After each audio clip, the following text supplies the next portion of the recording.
Hello বন্ধুরা, আমি হাসনাত। তোমরা হচ্ছে আমার চ্যানেল ম্যাট্রিক্স বাই হাসনাত। বন্ধুরা, আজকেও আমরা নাম্বার সিস্টেম নিয়ে আলোচনা করব। আর এটা নাম্বার সিস্টেমের 3 নম্বর টাইপ। 3 নম্বর টাইপে আছে কি না, যৌগিক এবং মৌলিক সংখ্যার উপর ভিত্তি করে যে সমস্যাগুলি সেগুলো নিয়ে আজকে আমাদের অঙ্ক থাকবে। এর আগের দুটি হয়েছে, নিচে ডেসক্রিপশন বক্সে আমি প্লে লিস্টের লিঙ্ক দিয়ে দেবো, তোমরা সেখান থেকে দেখে নিতে পারো। ঠিক আছে, তো চলো শুরু করি। আজকে 3 নম্বর টাইপ হবে। 3 নম্বর টাইপের প্রথম প্রশ্ন এরকম রয়েছে যে 11 এবং 20 উভয় অন্তর্ভুক্ত, এদের মধ্যে সমস্ত মৌলিক সংখ্যার যোগফল, এবং 30 এবং 50 উভয় অন্তর্ভুক্ত, এর মধ্যে সমগ্র মৌলিক সংখ্যার যোগফলের ধনাত্মক পার্থক্য কি? উভয় অন্তর্ভুক্ত মানে 11কেও ধরতে হবে, 20কেও ধরতে হবে, ঠিক আছে, আর 30কেও ধরতে হবে, 50কেও ধরতে হবে। এবার যদি আমরা প্রথমে 11 থেকে 20-র মধ্যে অঙ্কগুলো দেখি কোনগুলি মৌলিক সংখ্যা আছে, তাহলে প্রথম মৌলিক সংখ্যা আমি 11 পাবো, তারপরে আমরা পাবো 13, 14, 15, 16 হবে না, থাকবে 17 আর 19, এতগুলি আছে। তো এদের যোগফল বের করে নাও। 9 আর 10 আর 10 20, 20 শূন্য, 2 থাকে 4 1 6, 60 হচ্ছে যোগফল। এখন 30 থেকে 50-এর মধ্যে কতগুলি মৌলিক সংখ্যা আছে তাদের যোগফল বের করব। তো প্রথম মৌলিক সংখ্যা হবে 31, 32, 33, 34, 35, 36 পর্যন্ত হবে না, 37 হবে, 38, 39, 40 হবে না, 41 হবে মৌলিক সংখ্যা, 43 হবে মৌলিক সংখ্যা, তারপর 44, 45 হচ্ছে না, 46, 47 হবে মৌলিক সংখ্যা। ওকে, 48, 49, 9, 50 তো 9, তো বাস এতগুলি। চলো যোগ করি। 7, 3, 10, 11, 18, 19। ওকে, 9 হাতে 1 থাকে, 1 আর 4, 4, 7, 7 আর 4, 11, 11 আর 8, 19 হচ্ছে, তো 19, 199। এই দুটির মধ্যে পার্থক্য চেয়েছে।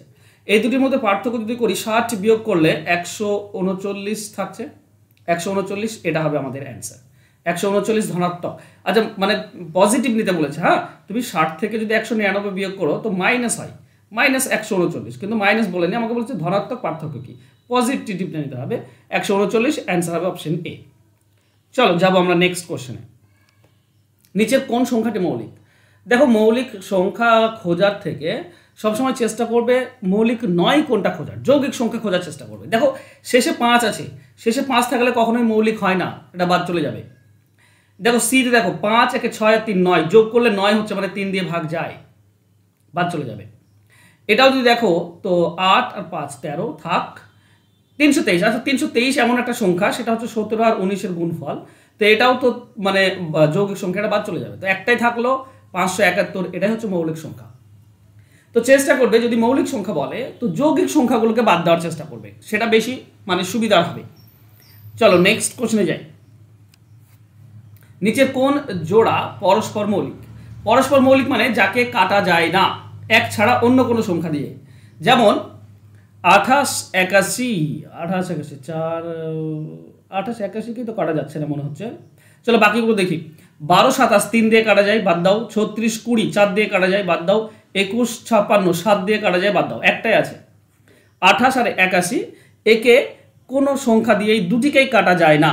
হ্যাঁ, 28কে 4 দিয়ে কাটা যায়, 7 দিয়ে কাটা যায়, সেটা আলাদা ব্যাপার, বা 81কে 3 দিয়ে কাটা যায়, 9 দিয়ে কাটা যায়, সেটা আলাদা ব্যাপার।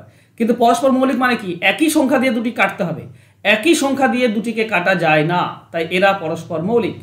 চলো নেক্সট কোশ্চেনে যাব। 1 থেকে 100-র মধ্যে যমজ প্রাইম সংখ্যার সংখ্যা কত?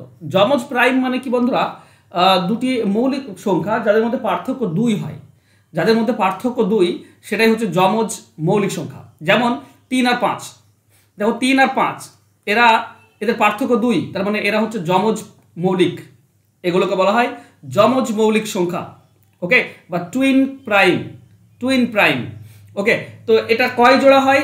এটা 8 জোড়া হয় 1 থেকে 100-র মধ্যে, মনে রাখা উচিত। এটা 8 জোড়া আছে।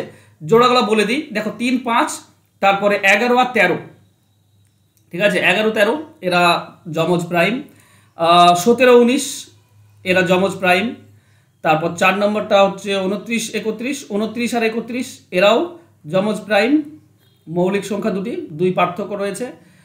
31 গেল, তার মানে 41 43। ওকে, 41 43-এর পরে তোমার হবে 41 51 53, 51 না, 51 নয়, 51 পাওয়া যায়, 59 61।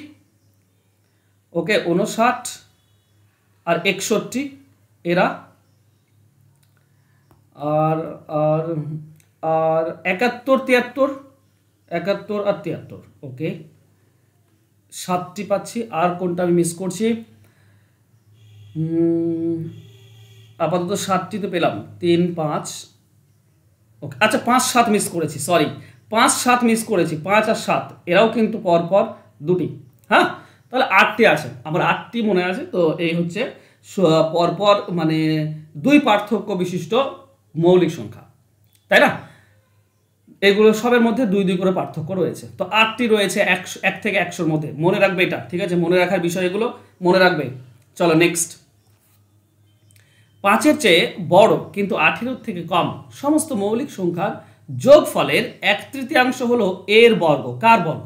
তাহলে প্রথমে 5 থেকে 18-র মধ্যে সমস্ত মৌলিক সংখ্যা আমাকে যোগ করতে হবে। 1/3 মানে 3 ভাগের 1 ভাগ, সেটা আমরা পরে বের করছি। 5-এর থেকে বড় মানে হচ্ছে 7, তারপরে 11, তারপরে 13, তারপরে 17, আর তো নেই, যোগ করে দাও। 7 8 8 আর 3 8 আর 3 11, 11 আর 7 18, 18 8, 7 1 থেকে তো 48 পাচ্ছি। 48 বলেছে 1/3, তো 3 দিয়ে ভাগ করে দাও, তো 1/3 মানে 16 হবে। এই 16 হলো ড্যাশের বর্গ। কার বর্গ? 16, 4-এর বর্গ। তো আমাদের অ্যান্সার হবে 4, ঠিক আছে? 4-এর বর্গ হচ্ছে 16, এটাই চেয়েছে, তো অ্যান্সার হবে অপশন ডি 4। চলো নেক্সট কোশ্চেনে যাই। নিচের কোনটি মৌলিক সংখ্যা? আচ্ছা মৌলিক সংখ্যা আবারও বললাম, খোঁজার চেষ্টা করবে যৌগিকগুলো। 143 তোমরা সকলেই জানো, 11 13 143, হয়তো এটা যৌগিক, বাদ দাও। এটা যোগ করলে দেখো 6 আসছে, 1 2 আর 3 যোগ করলে 6 মানে 3 দিয়ে কাটা যায়। 173 10 13 আসছে, আচ্ছা 213, এটাও যোগ করলে তো 6 আসছে, এটা জয় মানে এটা যৌগিক, 3 দিয়ে কাটা যায়। তাহলে একটাই থাকছে 173, এটা মৌলিক সংখ্যা। ক্লিয়ার? চলো নেক্সট কোশ্চেনে যাব। 3টি মৌলিক সংখ্যা অবরোহ ক্রমে সাজানো আছে। অবরোহ মানে বড় থেকে ছোট, আরোহ মানে হয় ছোট থেকে বড়। এটা ডিক্রিজিং, এটা আছে ডিসেন্ডিং অর্ডারে আছে, মানে বড় থেকে ছোট হিসেবে সাজানো আছে। প্রথম দুটির গুণফল 323 এবং শেষ দুটির গুণফল 221 হলে সবচেয়ে বড় মৌলিক সংখ্যা। দেখো এইটাই মনে রেখো, 323 এটা খুব ম্যাজিক্যাল নাম্বার, ঠিক আছে? এটা কার কার গুণফল? 17 আর 19, তাই না? তার মানে বড় সংখ্যাটা 19, তারপরেরটা 17, এটাই তো সব থেকে বড় সংখ্যা 19, সব থেকে তারপর মেজো সংখ্যা 17, কারণ এখানে বলেছে ডিসেন্ডিং অর্ডারে সাজানো আছে, আর প্রথম দুটি মানে বড়, তারপর মেজো, তারপরে ছোট আসবে। তো ছোটটার দুটি গুণ বলেছে 221, তার মানে 17 আর একটা গুণ করলে 221 হবে, সেটা হচ্ছে 13। 17 আর 13 গুণ করলে 221 হয়। তাহলে আমরা 3টি সংখ্যা পাচ্ছি, 19 আর 17 আর 13। এই 3টি সংখ্যা প্রথম দুটি গুণ করলে 323, আর তারপরে দুটি গুণ করলে হচ্ছে 221। তাহলে সব থেকে বড় সংখ্যা কি?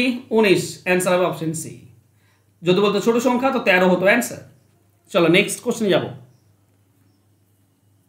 বলা আছে 109 এবং 121-এর মধ্যে কতগুলি পূর্ণ সংখ্যা উভয় অন্তর্ভুক্ত মৌলিক সংখ্যা? উভয় অন্তর্ভুক্ত মানে 109 এবং 121 দুটিকে নিয়ে এদের মধ্যে কতগুলি সংখ্যা রয়েছে যেগুলি মৌলিক সংখ্যা। দেখো 109 তো প্রথমত মৌলিক সংখ্যা একটা, 109।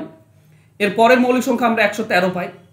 এরপরে যে সংখ্যাগুলো আছে একটাও মৌলিক সংখ্যা নয়। তো দুটি মাত্র সংখ্যা আছে যেগুলি মৌলিক সংখ্যা, 1 থেকে 109 থেকে 121-এর মধ্যে। এই দুটি সংখ্যা আছে যেগুলো মৌলিক। তাছাড়া তো মৌলিক 14-কে কাটা যায়, 15-কে কাটা যায়, 16-কে কাটা যায়, 117-কে 13 দিয়ে কাটা যায়, ঠিক আছে, 18-কে তো যাবেই, 119-কে কাটা যায়। তো এখানে দুটি মাত্র সংখ্যা রয়েছে, তো অ্যান্সার হবে অপশন সি, দুটি। চলো নেক্সট। আচ্ছা হোমওয়ার্ক রয়েছে, হোমওয়ার্ক বলেছে নিচের কোন সংখ্যাটি মৌলিক সংখ্যা, এটা তোমাকে বের করতে হবে। 263 243 253 273 কোনটি মৌলিক সংখ্যা? তাড়াতাড়ি কমেন্ট বক্সে আমাকে কমেন্ট করো। যারা তোমরা WPKP এবং ক্লার্কশিপের জন্য প্রিপারেশন নিচ্ছ তাড়াতাড়ি যোগাযোগ করো, আবার কত দেরি করে। এখানে তুমি অঙ্কের 100% প্রিপারেশন পাবে, চ্যাপ্টার ধরে ধরে ডিটেলস শিখতে পারবে, শর্টকাট শিখতে পারবে, live class, recorded class, PDF file সমস্ত দেওয়া হয়। তো দেরিটা করো না, তাড়াতাড়ি এই নাম্বারে যোগাযোগ করে ভর্তি হয়ে যাও। 300 টাকা খুব বেশি টাকা না, ঠিক আছে? পরীক্ষা অবধি ক্লাস চলবে। আর রেলওয়ে ব্যাচের জন্য যারা প্রিপারেশন নিচ্ছ তো তোমরাও এখন থেকে প্রিপারেশন জোরদার শুরু করে দাও, কারণ এই অঙ্কের প্রিপারেশন যত তুমি আগে থেকে নিতে থাকবে, যত তুমি অঙ্ক শিখতে থাকবে, তত কিন্তু তোমার জ্ঞানের পরিধি বাড়বে, তত কিন্তু অঙ্কে ভালো ফল হবে। অঙ্কে ভালো ফল করতে গেলে অঙ্ক তোমাকে রেগুলার বেসিসে প্র্যাকটিস করতে হবে, রেগুলার বেসিসে অঙ্ক নিয়ে আলোচনায় থাকতে হবে, এটা মনে রেখো। তো রেলওয়ে ব্যাচের জন্য যারা 100% অঙ্কের প্রিপারেশন চাইছো, নতুন একটা ব্যাচ শুরু হয়েছে, ফোন নাম্বার দেওয়া আছে, যোগাযোগ করে নিও। খুব সামান্য পয়সা দিয়ে তোমরা কিন্তু অনায়াসে অঙ্ক শিখতে পারবে। ওকে, থ্যাংক ইউ সো মাচ বন্ধুরা আজকে আমার সঙ্গে জুড়ে থাকার জন্য। দেখা হবে নেক্সট ক্লাসে। ভালো থেকো, সুস্থ থেকো, ধন্যবাদ।